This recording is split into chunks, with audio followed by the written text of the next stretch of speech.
It started early in the morning when my family returned to the lake property for a weekend getaway. As we drove down the long, private driveway, I immediately noticed Karen pacing near the entrance, phone in hand, and waving frantically. She had called the cops, hoping to intimidate us because my family had parked in my own driveway, a driveway that I owned outright. Karen's face twisted with anger when she saw us. "You can't park here. This is HOA property. Move your cars immediately." I stepped out calmly, taking a deep breath. "Karen, this is private property, and my family has every right to park here.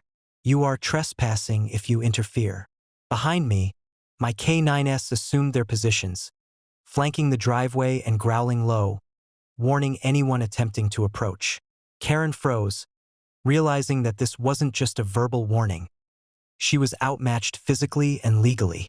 She tried to argue, but my father, who happens to be the governor, stepped forward and calmly displayed his official credentials.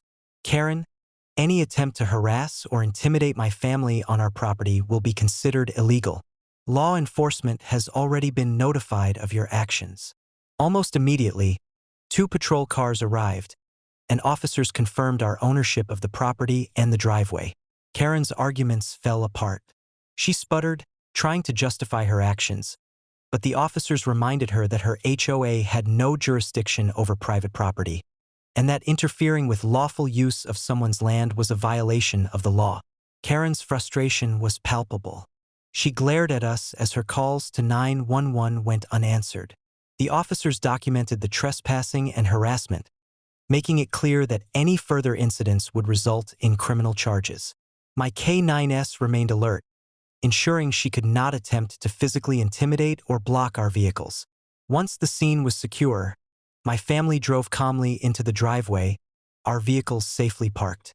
Karen slinked back, humiliated and powerless, her attempts to control my property entirely thwarted. We spent the rest of the day enjoying the lake, fully confident that our property rights were respected and enforced. The incident was documented thoroughly, ensuring that Karen and the HOA would think twice before ever interfering with our property again. The lesson was clear. Legal authority, family influence, and proper security measures make any attempts at harassment, intimidation, or illegal intervention completely ineffective. Karen had learned, once again, that you cannot override property rights with threats or false authority.